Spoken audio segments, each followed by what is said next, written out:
네, 시청자 여러분 안녕하십니까? 한 주간의 경제 이슈를 알아보는 비즈앤머니입니다.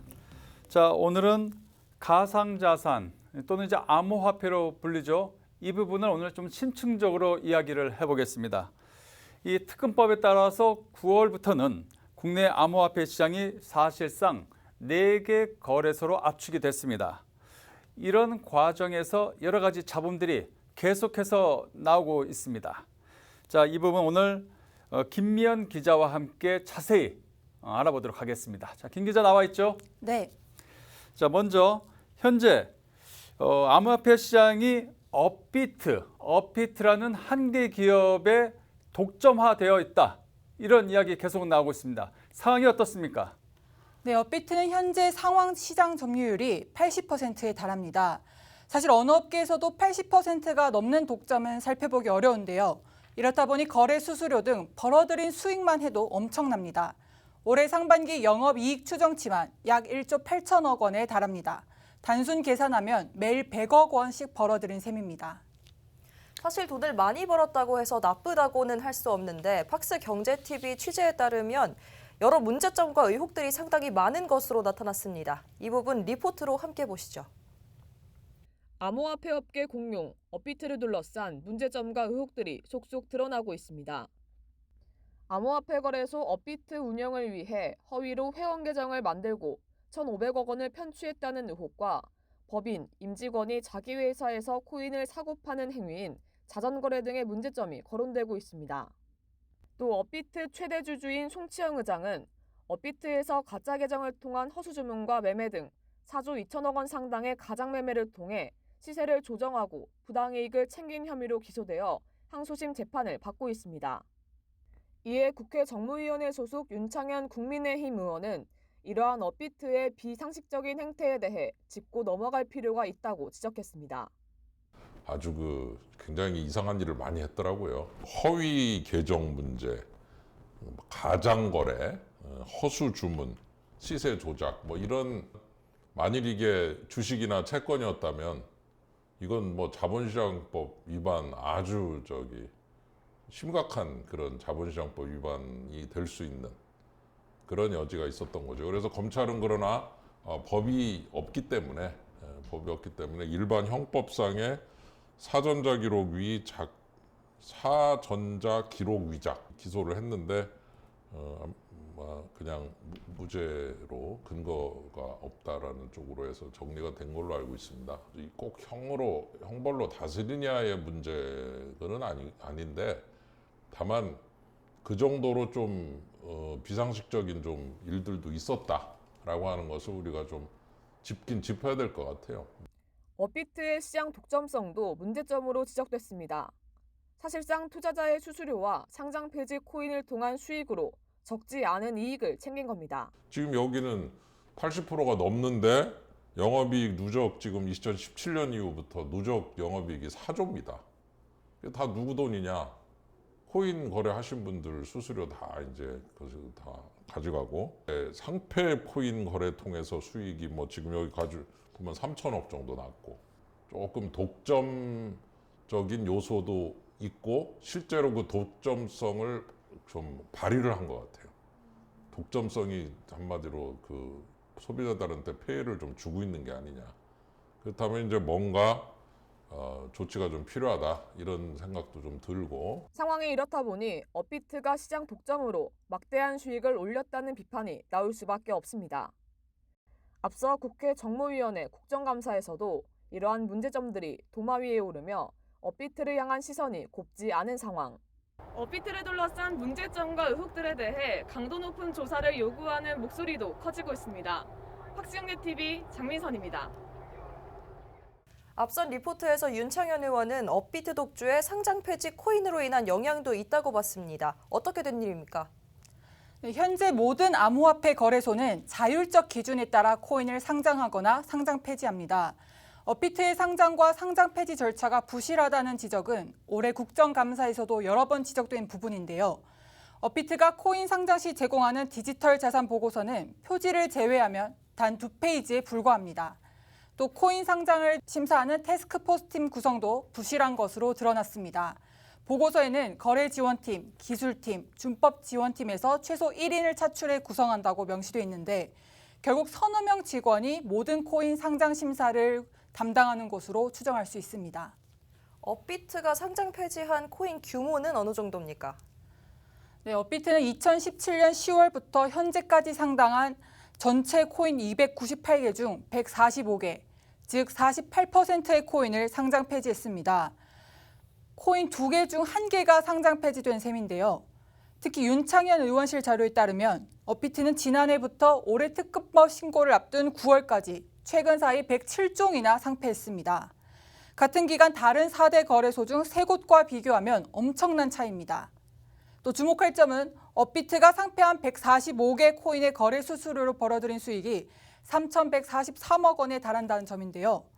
업비트 출범 이후 현재까지 부실 코인으로 상장 폐지된 코인들은 전체 영업일 44개월의 59%인 26개월 동안이나 거래됐습니다.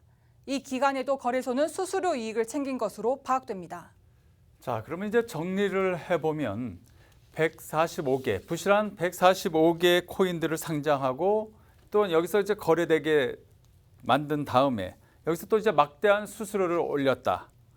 또 이제 한 두어 페이지밖에 안 되는 이 심사 보고서를 또 몇 명이 안 되는 사람들이 심사를 해놓고 이런 전체적인 부분들 참 상식적으로는 이야기가 쉽지 않다 이런 생각이 듭니다. 왜냐하면 엄청난 돈이 왔다 갔다 하는데 말이죠. 자, 그렇다면 이제 이런 독과점으로 인한 폐해들, 쉽게 얘기하면 마음대로 할 수 있다. 이런 폐해들 좀 어떻게 좀 달라져야 될 것 같지 않습니까? 네, 그렇습니다. 정치권에서도 이번 국감에서 업비트 독점으로 이런 문제들이 더 심화될 것으로 지적했습니다. 전문가들도 투자자 보호를 우려하고 있는데요. 박수용 서강대 교수는 특정 거래소가 독점할 경우 마음대로 상장 폐지나 수수료를 결정해 시장을 지배할 수도 있다고 우려했습니다. 같은 생각인 것 같습니다. 누구나 상식선에서 움직인 것 같은데요. 이렇듯 이제 독점이 심화되게 되면 장기적으로는 투자자에게 이런 피해는 고스란히 갈 수밖에 없다 이런 생각이 듭니다. 자, 그렇다면 이와 관련해서 금융당국은 어떤 조치에 나설 생각이 있습니까? 네, 사실 특근법을 통해 암호화폐 시장이 제도권 안에 들어오기 시작을 했습니다. 내년부터는 과세 얘기도 나오고 있는데요. 시장이 정상 궤도에 들어가기 위해서는 금융당국이 나서야 한다는 평가가 나오고 있습니다. 저희 취재진도 금융당국의 입장을 듣기 위해 고승범 금융위원장을 직접 만나 얘기를 들어봤는데 아직 정부의 입장이 명확히 나온 것은 아니기 때문에 입장을 명확히 내놓지는 않았습니다. 화면 보시겠습니다.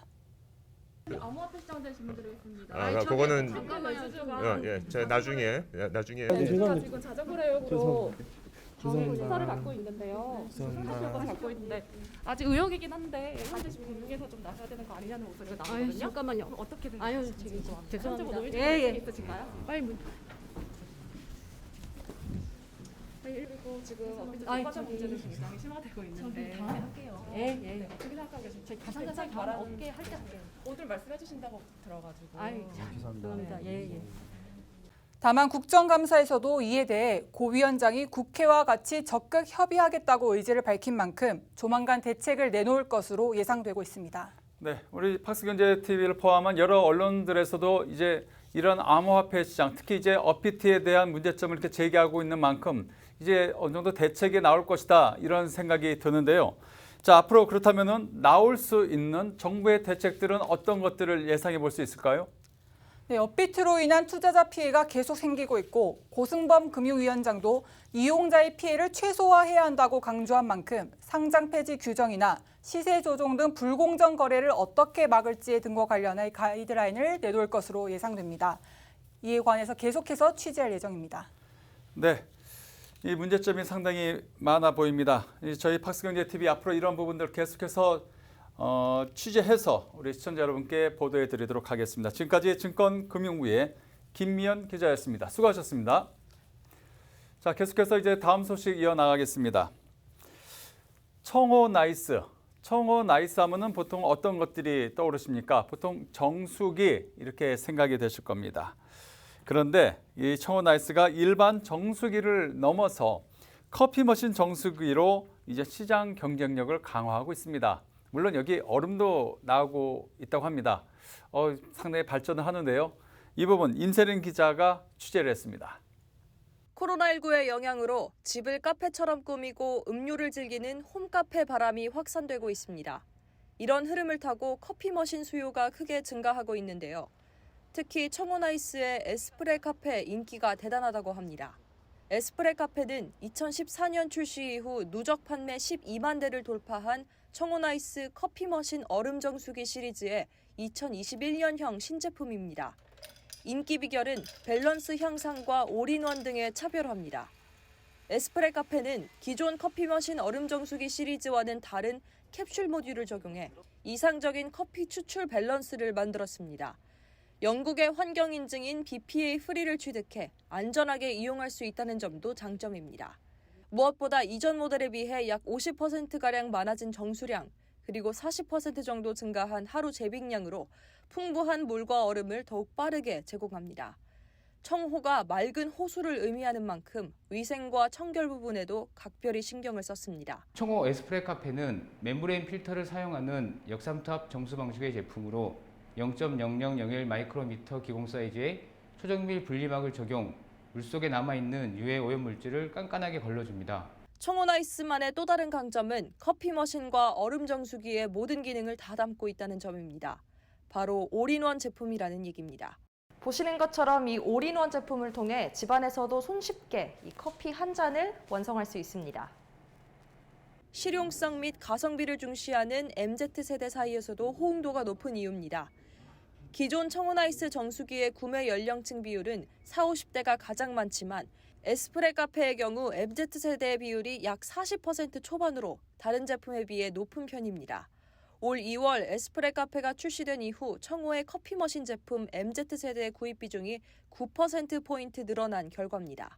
청호 에스프레 카페는 홈카페 시대에 맞춰 가정에서도 이탈리아에서 로스팅한 에스프레소 커피를 마실 수 있는 제품입니다. 특히 기존 얼음 정수기 기능은 그대로 사용할 수 있어 가정에서 가장 쉽고 위생적으로 아이스 커피를 마실 수 있는 장점이 있습니다. 커피를 물처럼 마시는 시대. 청호나이스가 실용성을 앞세워 커피 머신 시장 공략에 눈에 띄는 성과를 거둘 수 있을지 주목됩니다. 팍스경제TV 임세림입니다.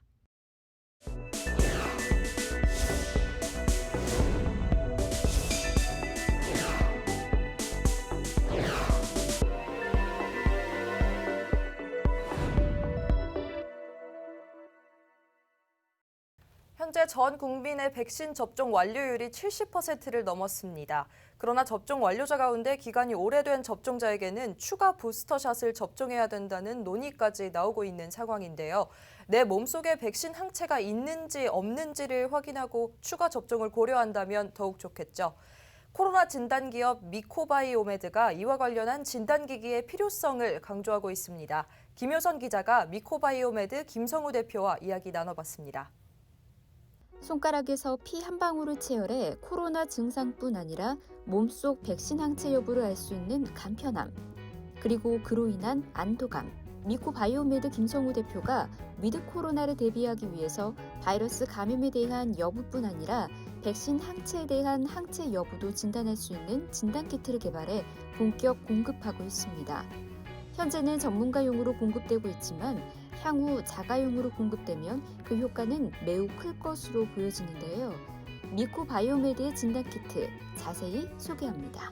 우리 회사는 레버너 칩이라고 하는 좀 특별한 기술을 가지고 있어요. 기술을 바탕으로 해서 PCR이라고 하는 분자 진단도 하고 또 면역 진단도 하고 생화학 진단까지 이렇게 하는 회사입니다. 근데 저희 회사에서 만든 항체 키트는 이런 일반 항체하고 좀 다르게 중화항체에서 만드는 RBD 비전, 리셉터 바인딩 비전에 한 2배 정도 해당하는 그 정도 아주 좁은 영역만 써가지고 거의 중화항체하고 유사하게 만들었습니다. 백신을 이제 맞은 사람들이 몸속에 항체가 이제 얼마만큼 생겼는가 그 검사하기 위해서 하는 건데 아직까지 국내에서는 그 인허가 받은 데가 없어요. 그래서 그 사이에 쓸 수 있는 방법은 일반적인 항체 검사인데 항체 검사 중에서도 이제 저희들 것은 중화항체하고 굉장히 유사하기 때문에 사실 대용으로 쓸 수 있지 않나 이렇게 보고 있습니다. 이걸 가지고 중화항체 대용으로 백신 맞은 사람들에게도 항체가 형성이 됐는데 이 항체를 검사하는데도 이제 유용할 것이다. 저희들은 그렇게 보고 있습니다. 또 거기에 대한 실질적인 데이터도 저희 내부에서는 중화항체하고 저희 항체 검사를 비교해 보니까 결과가 거의 동일하게 나왔습니다. 그래서 이것을 조금 더 검증한 다음에 바로 백신 맞은 사람들을 항체를 검사하는데 써도 되지 않을까 이렇게 보고 있습니다. 네, 맞습니다. 백신을 맞은 사람들이 자기 항체가 얼마만큼 지금 존재하고 있는지, 또 혹시 오래전에 맞은 사람들은 이미 감소해가지고 또 3차 접종이 필요한지 이런 것들을 아마 계속 조사해야 될 것입니다. 이런 것을 위해서는 대용으로 저희가 만든 그 항체 검사를 대안으로 좀 쓰다가 정밀 검사는 이제 병원에서 좀 하게 된다면은 훨씬 방역에 도움되지 않을까 이렇게 보고 있습니다. 특히 이제 위드 코로나하고 더불어서 가는 것이 이 검사법을 굉장히 빨리 효율적으로 할 수 있는 방법이 되게 필요합니다. 그것이 QR코드를 이용을 한다든지 와이파이나 또 스마트폰을 이용을 해서 빨리 이 데이터를 전송하고 수신하는 이런 것들이 굉장히 필요한 것 같습니다. 텔레다이그노스틱스를 해서 무선으로 진단을 하고 그 결과들을 이제 주고받으면서 질병을 통제하고 관리하는 그런 이제 시스템들이 필요할 것입니다. 그래서 이런 시스템들을 저희들이 지금 현재 상당히 구축해가지고 적용을 좀 하기 시작했고, 또 이제 이거 무선 통신으로만 안 되는 곳은 이동 차량을 지금 만들었습니다. 거기에 대한 통제나 혹은 약을 공급하게 하는 그런 시스템들을 구축하고 있습니다. 이것이 저희들 가고 있는 사업 방향입니다. 최근에는 이제 차를 살 때 여러 생각이 듭니다. 단순히 이제 뭐 타고 다니는 것이 아니라 차박, 캠핑 뭐 이런 것들도 감안을 해야 됩니다. 여기에 어울리는 차가 아닌가 싶습니다. 현재 이런 비슷한 이런 픽업 트럭이라고 해야 될까요? 우리나라 쌍용차의 렉스턴 스포츠, 그리고 미국 출신이죠. 쉐보레의 콜로라도, 그리고 이제 오늘 이렇게 말씀드릴 이 지프의 글래디에이터, 이렇게 세 개 차종이 우리나라에서 이제 3강구도 잘 팔리고 있습니다. 자, 이 중 오늘 지프의 글래디에이터 김홍범 기자가 타봤습니다. 어떨까요? 보시죠. 제가 오늘 타볼 차는 지프의 글래디에이터 루비콘입니다. 중형 픽업 트럭인데요. 픽업 트럭이란 뚜껑이 없는 적재함이 설치된 소형 트럭을 말합니다. 글래디에이터는 랭글러 기반으로 설계됐습니다. 이쪽 휠을 살펴보면 오프로드 주행에 적합한 머드 트레인 타이어가 탑재되어 있습니다. 차체와 휠 간의 공간도 굉장히 널찍한데요. 여기 안쪽을 살펴보면 폭스사의 오프로드 전용 댐퍼도 확인할 수 있습니다.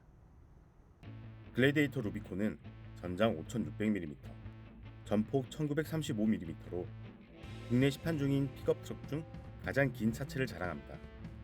고유 명사로 사용될 정도로 확고한 이미지를 가진 찝차 특유의 단단하고 각진 외형이 특징입니다. 글래디에이터 루비콘의 존재 이유라고 할 수 있는 적재함을 살펴보면 한눈에 봐도 굉장히 널찍하다는 걸 알 수 있는데요. 제 키가 171cm입니다. 제가 한번 누워보겠습니다.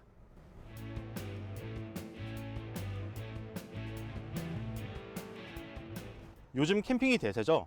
캠핑에서 이용한 공간 활용과 더불어 전기 사용이 용이하게끔 220V 전원을 사용할 수 있도록 한 충전구가 차량 우측에 있습니다. 글래디에이터 루비콘은 흔히 썬루프라고 말하는 위천장 부분을 아예 떼어낼 수 있습니다. 차에 비치된 공구를 이용해 앞유리, 양옆 앞뒤 좌석의 문도 떼어낸 채 주행이 가능한데요. 탄탄한 프레임 위에서 내가 원하는 대로 조립할 수 있다는 지프만의 재미를 느끼게 해줍니다. 최고 출력 284마력, 최대 토크 36kg/m에 3.6L V6 가솔린 엔진과 8단 자동 변속기로 구성되어 있으며 시트 포지션이 높은 만큼 탁 트인 시야와 함께 앞차체가 온전히 보여집니다. 핸들 조작감이 무거울 것이라는 선입견과 다르게 가볍고 승차감도 부드러워 반전 매력을 더합니다. 요즘 계기판과 센터 패시아가 연결된 큰 디스플레이가 대세로 자리하고 있는데요. 지프는 유행은 유행일 뿐이라는 듯 자신들만의 아이덴티티가 듬뿍 담긴 인테리어를 고수하고 있습니다. 창문을 내리는 버튼도 센터 패시아 중앙에 위치하고 있는데요. 양옆 좌석문을 떼어낼 수 있기에 문에 위치한 전자기기 탑재를 최소화하기 위함입니다. 요즘 차에서는 볼 수 없지만 보는 순간 모두가 어떤 용도인지 바로 알 수 있는 C가쟁 라이터도 탑재되어 있습니다. 기어노브 옆쪽에 2륜구동과 4륜구동으로 조작할 수 있는 또 하나의 기어가 있고 그 앞쪽에 스웨이바 버튼이 있습니다. 스웨이바 버튼을 누르면 오프로드 주행 중 한쪽 바퀴가 들린 상태일 때 그 기울임의 정도를 더 다이나믹하게 할 수 있습니다. 랭글러라는 글로벌 스테디셀러를 기반으로 만들어진 픽업 트럭이자 검투사의 뜻을 품은 글래디에이터 루비콘. 지난해 미 50개 주 중 39개 주에서 판매량 1위를 차지한 등 미국인이 가장 사랑하는 차로 꼽히는 픽업 트럭이지만 국내에선 수요가 적은 게 현실인데요. 지프라는 브랜드를 선호하고 적재함의 필요성을 느끼는 이들에게 어필할 매력을 충분히 갖춘 글래디에이터 루비콘이 올 한 해 높은 판매량을 기록할지 관심이 쏠립니다. 팍스 경제TV 김홍무입니다. 제 뒤에 있는 KT, IT 모두의 일상이 되는 IT. 여기 이제 요즘 KT에서 밀고 있는 어구입니다. 즉 이제 KT가 요즘 AI 이쪽 시스템을 강화하고 소비자들에게도 적극적으로 홍보를 하고 있는데요. 우리 시청자 여러분께서도 뭐 광고도 보셨을 거라고 생각이 됩니다. 기자 간담회 열었습니다. 우리 옆에 있는 임세림 기자가 다녀왔습니다. 사장님께 전달하실 메모를 지금 말씀해 주세요. 저기요 사장님, 가게가 11시에 여는지는 잘 알고 있는데요. 제가 내일 아침 9시에 도시락이 많이 필요하거든요. 저한테 연락 좀 부탁드리겠습니다. 감사합니다. 저는 잘 나가는 돈가스 AI 통화비서였습니다. 좋은 하루 되세요. 한밤중 급하게 다음날 음식을 주문해야 할 일이 생기면 당황하실 겁니다. 앞으로는 걱정할 필요가 없어질 듯합니다. AI 통화비서가 나왔기 때문입니다. AI 통화비서를 통해 메시지를 남기면 가게 사장님에게 음성을 기반으로 한 메모가 전송됩니다. 별도의 어플 없이 전화번호만 있으면 어느 때라도 손쉽게 음식을 예약할 수 있는 겁니다. KT가 25일 모두의 일상이 되는 AI를 주제로 온라인 기자간담회를 열었습니다. KT는 이날 AI 통화비서를 선보이고 AI의 일상화를 앞당기겠다는 포부를 밝혔는데요. 연간 3조 원 규모 성장이 전망되는 국내 AICC 시장을 선점하겠다는 보관입니다. KT는 사람처럼 대화하는 AI 능동 복합 대화 기술을 강조했습니다. 능동 복합 대화란 대화의 흐름을 인식하는 다이내믹 모델링을 적용해 고객의 말을 잘 이해하는 기술입니다. 저희가 만들어낸 능동 복합 대화 기술은 고객센터라든지 이렇게 상담 업무를 하면서 대화를 좀 더 정확하게 알아듣고 사람이 말하는 부분을 정확하게 쫓아가기 위해서 대화를 이렇게 구체적으로 연구하고 그런 기술이라고 보시면 될 것 같고요. 더 나아가 내년 상용화 예정인 초거대 AI의 계획도 구체화했습니다. 초거대 AI란 대용량 연산이 가능한 인프라를 바탕으로 대규모 데이터를 학습해 사람처럼 스스로 사고할 수 있도록 설계된 인공지능입니다. 필요한 데이터를 모으고 그다음에 인프라 구축이 완료된 상황입니다. 그래서 지금 이제 초기 학습을 시작을 했다라는 단계로 보시면 될 것 같습니다. 그리고 내년 상반기에는 지금 AICC 사업에 적용을 하는 것을 이제 목표로 하고 있고요. 내부적으로는 그 AICC의 응대를 굉장히 자연스럽게 그리고 보다 풍부하게 하는데 집중을 할 것으로 생각하고 있습니다. 통신 플랫폼을 기반으로 한 디지털 혁신 기업 디지코로의 변화를 적극적으로 꾀하고 있는 KT. 성공적으로 국내에 AI 바람을 몰고 올 수 있을지 기대감이 모아집니다. 팍스경제TV 임세림입니다. AK플라자가 경기도 광명에 28년의 유통 노하우를 결합한 네 번째 쇼핑몰을 오픈했습니다.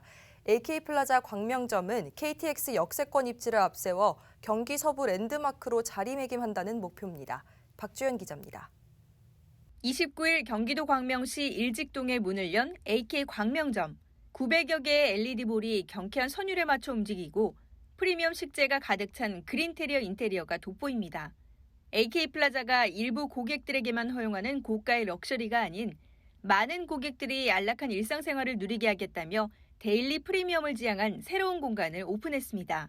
전체 면적의 대략 한 70% 정도가 라이프 스타일과 연계되어 있는 가전이나 가구, 그다음에 아동 관련된 키즈파크, 그다음에 다양한 체험 콘텐츠들 그런 부분들이 입점이 되어 있습니다.